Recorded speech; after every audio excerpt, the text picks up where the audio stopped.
Hello and welcome to Language, Culture, and Dr. Lou. And today I've got for you the second part of my Common Knowledge is Full of Myths video series, which I'm talking about misconceptions of history, things that we have in our culture that we all believe are parts of, history and how we got to here we are here where we are today. And it turns out a lot of them are just myths and just falsehoods. And so I like to shine a little light on that subject too. And so, yeah, we're going to start off in a similar place to where we started off last time, which is in the ancient Roman Empire. And even going back further than that, ancient Greece as well. These days, we have this this misconception that the monuments of ancient Greece and ancient Rome were all white, right? Because what we have left of them to look at today is the carved stone sculptures and columns and other other monuments and all that, and they all just look to us now like they're the most simple, elegant things in the whole world because they're very simple, white, not blemished by lots of color patterns or anything. But the fact is, they were not that way. The only thing is, all the paint has faded off. In ancient Greece and in ancient Rome, they did paint their sculptures and other monuments with every color of the rainbow, lavishly sometimes. And this right here is a good example. The statue that you're looking at, the one sort of in front, um, is Augustus of Primavera. And this is a statue that was made, it was sculpted by Greek sculptors, but in ancient Rome in the first century AD. And so it looks perfectly white, perfectly simple, very elegant. And right next to it, what's that guy? He's a replica of the same statue, but made with the presumable original color pattern, right? And so it gives a totally different impression. Like it's not like the ancient Romans and the ancient Greeks were devoid of color and using color in their artistic expression. It's just that the paint has faded, the pigments have faded off, and there you go. So we lost the color. But notice the difference in the two styles. The one with all the color looks not like it's screaming simple elegance anymore, does it? Right? It's very pretty in my opinion. I like it kind of better with all the colors, but yeah, but yeah.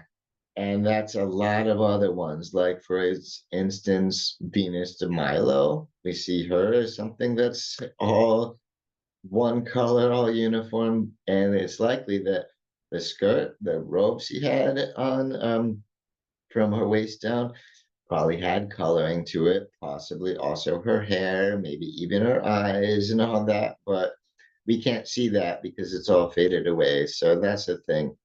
Greek and Romans monuments were very colorful and they use all the colors of the rainbows. It's just we can't see them anymore. So let's get over that misconception. It's sort of similar to how we assume that all the togas in ancient Rome were white too. Untrue. And if you want to hear more about that, check out part one of this video of our common knowledge is full of myths. So yeah, check out the first part of that. I'll talk about how togas were not all white and how they were not worn every day and not worn by everybody. But anyway, moving on to I guess another big part of ancient Rome was Julius Caesar, right? He's one of the most famous leaders that the Roman Empire had. And so there's this procedure named a Caesarean section, and that we had the misconception that he was born via Caesarean section because, well, it was named after him, right? So it must be true. But no, this is a total myth. And the fact is, well, before I get on to tell you why it's not possible that he was born through C-section, let's tell you, let's talk about how the rumors got started. This is in a long tradition of big leaders having their births glorified by others, big stories told, glorifying their birth, making them miraculous births and all that. And so the rumor was, the story was that Julius Caesar, as a baby, well, a fetus about to be born, um, he was so big and so powerful that he couldn't possibly be born through his mother's birth canal. Um, and so they had to cut her open and get him out of her that way. And so, again, this is just a long tradition of raging insincerity and, well, raging glorification of great leaders' births. And so this wasn't just Julius Caesar we had with that. Like, for example, Genghis Khan, his mother was supposedly impregnated by a beam of light when she got pregnant with him. So we're talking immaculate conception type of deal. Anyway, just like Jesus's mom Mary, right? And also Alexander the Great. His mother's womb was supposedly struck by a bolt of lightning right before she gave birth to him. So this is just the whole Julius Caesar being too big and powerful to be born normally. Um, it's just a myth. It's just a glorified myth. And the fact is that, how do we know for sure this is a myth? Because although C-sections are mentioned even in some ancient texts like ancient Greece and ancient Egypt and ancient China and all that, there is no record of any cesarean section ever being successfully performed on a living woman until the 1600s. Like, so there are some mentions of this practice in much earlier texts, but as far as we know, no mother ever survived a single one of them.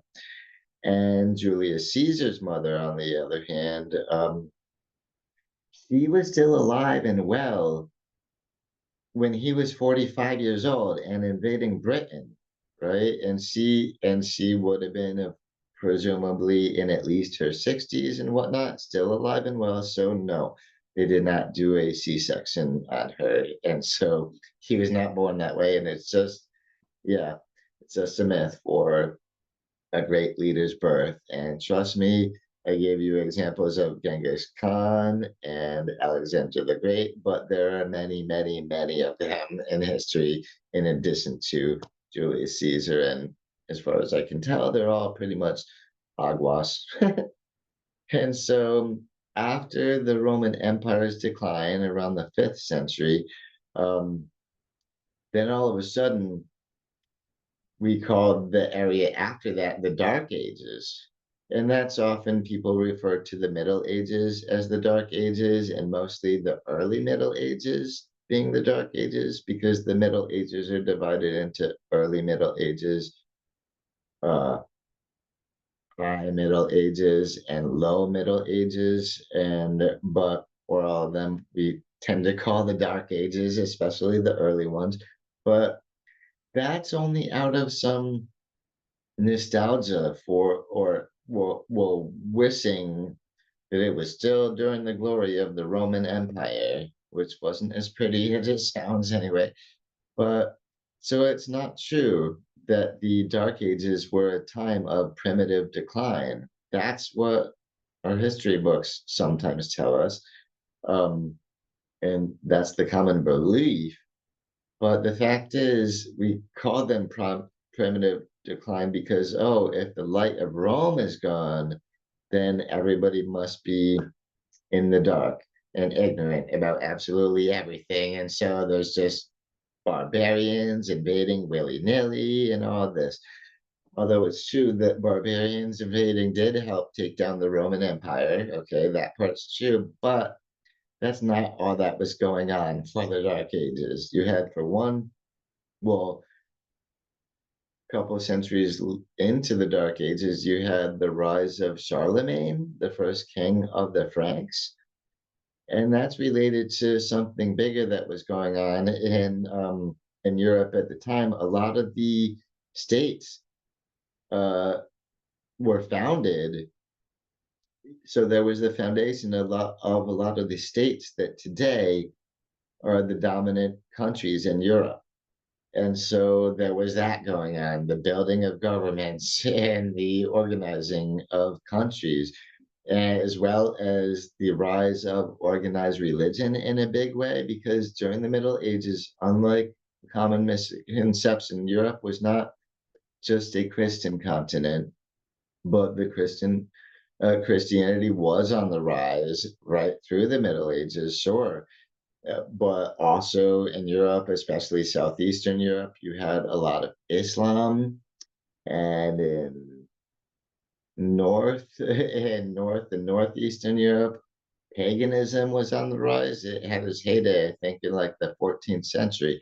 So there was a lot going on. And on top of all of that, there was a big agricultural boom. So farming and food production and all of that. So there was a lot of progress made and a lot of things going on during the Dark Ages. And and I had to use the term Dark Ages here to sort of make the point that this is what we think of them: primitive decline with nothing good going on. But really, we also call them the Middle Ages, or at least the early Middle Ages. And speaking of the Middle Ages, we had this common misconception that all the medieval people thought that the world was flat, like the world was a flat disk. And fact is, no, they didn't, because truth be told, well, although there has been a flattened Earth theory on the fringes for a long time, and I think that some people are still on that misconception, because there's always fringe theories about lots of things going around. But the fact is, in Europe, largely historians agree that any educated person in Western civilization would have known that the Earth is not flat by the third century BC. So we're talking hundreds of years before Christianity even became a thing. People already knew that the world was not flat.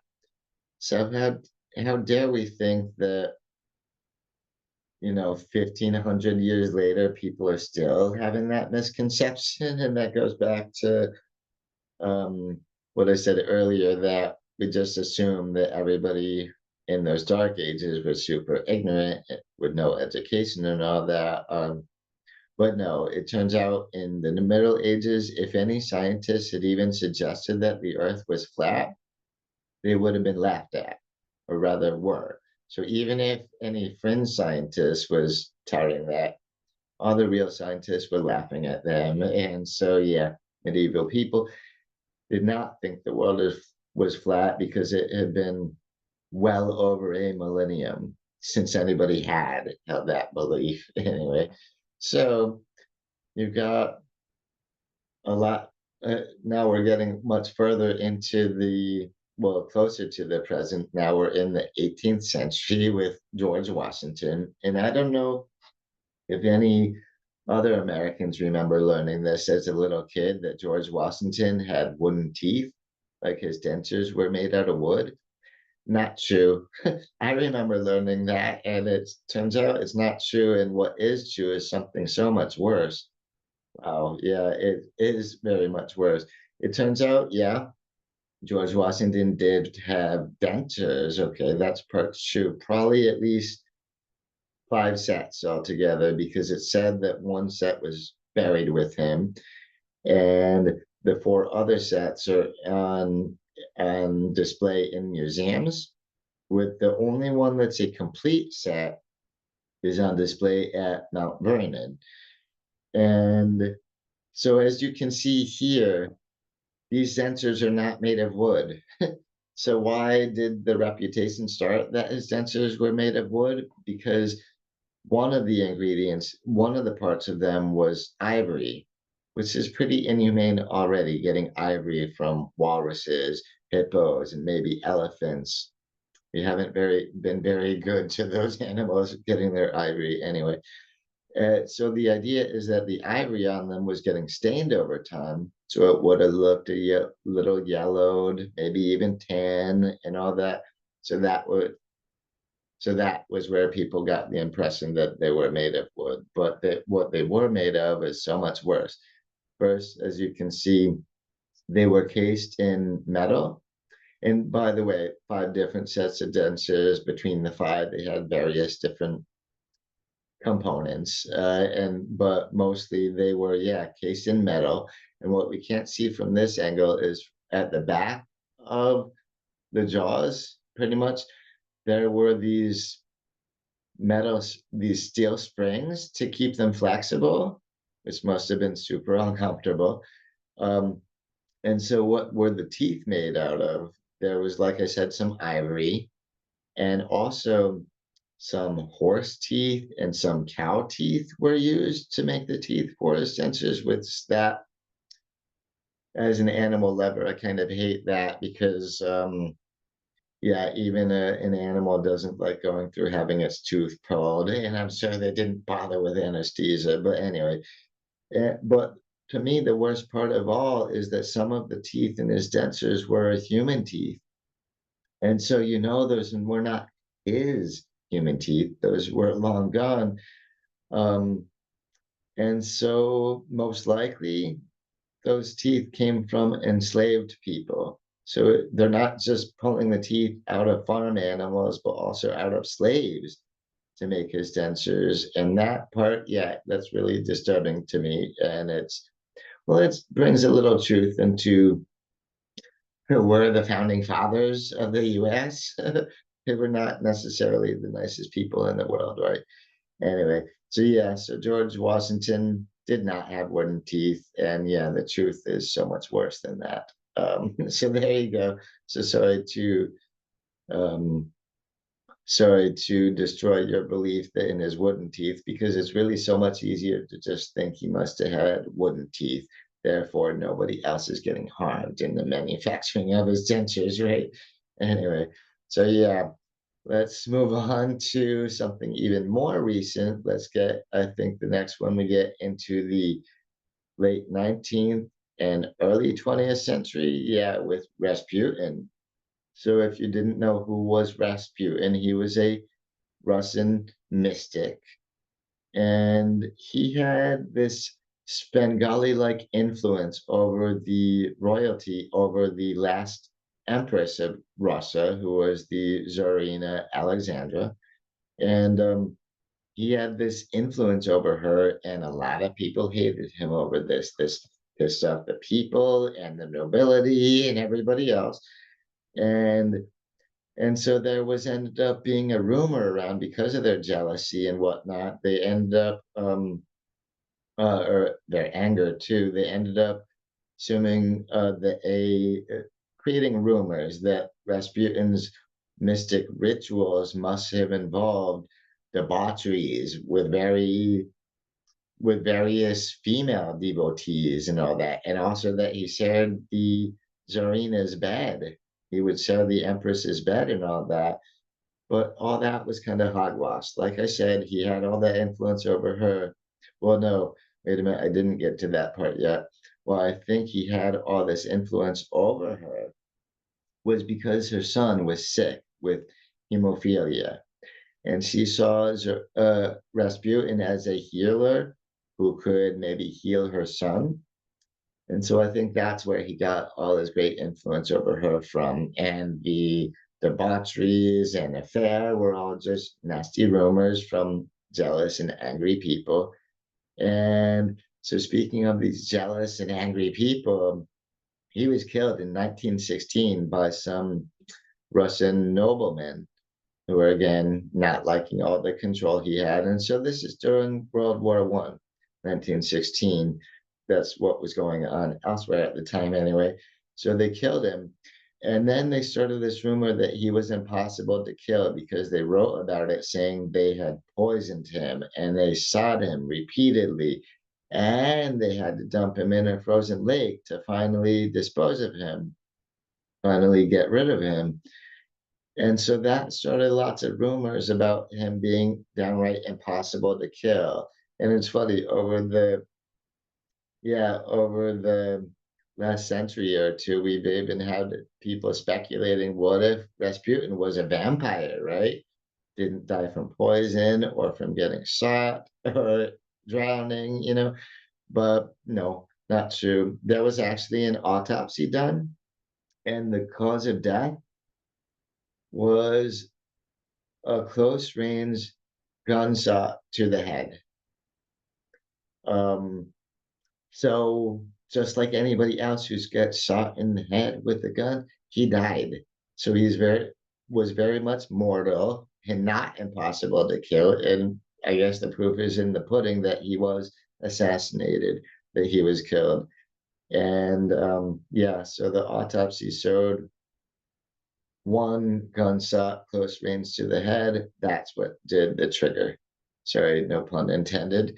Um, but anyway, so yeah, so he was not having an affair with the Tsarina, and he was also not impossible to kill.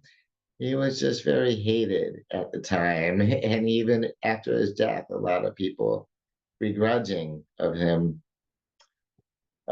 acted like this was the reality, but no, it wasn't. And so, speaking of changing reality to to support or take down someone. This is also a total myth that Benito Mussolini he made the trains run on time. Okay, and this is similar timing in history. Benito Mussolini rose to power. He seized control of the Italian government in 1922, and so that was a few years after World War One was over. And so even as far back as 1925, some sympathizers with, the totalitarian fascist regime of his, they were saying even back in the 1920s, at least he made the trains run on time.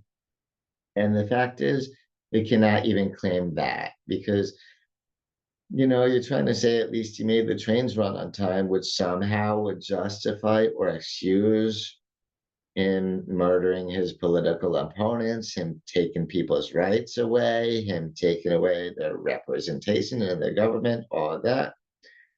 At least he made the trains run on time, but no, he didn't. He really, really didn't. Who did? He did. It's true. When he took control of Italy, he inherited one of the best rail systems in Europe already. And that was because most of the rail systems in Europe were destroyed during World War One. A lot of them were anyway, and including Italy's rail system. But the general manager of the Italian state railway services, or something like that, he reconstructed the railroads in the few years in the meantime between World War One and when Mussolini took control of the government. So then people are just giving Mussolini credit for something that somebody else accomplished entirely. And if anything at all, Mussolini's policies actually made the trains run less on time. It actually made the situations worse because we're not talking total freedom under fascist Italy, right? And yeah, so eventually well, he was assassinated by people eventually after, I mean, he aligned with Hitler during World War II and all of that. People mad about that. He was assassinated. And so I think we should stop giving him credit for having anything run on time because the fact is he did nothing to help the trains run on time. It's just during the fascist regime, they had this to project these images of control and order in organizations. So, from things like the military to the economy to even the trains. So, this is all just fascist propaganda, and Mussolini should not get any credit for that at all. At all, at all. So there you go. Thank you for watching these falsehoods that we have taken to be so-called history so far. I'm leaving you with the thinker for that. Hopefully you will keep thinking about all this. And yeah, anyway, please do give this video a thumbs up, and thank you so much for watching this to the very end. I appreciate that so much.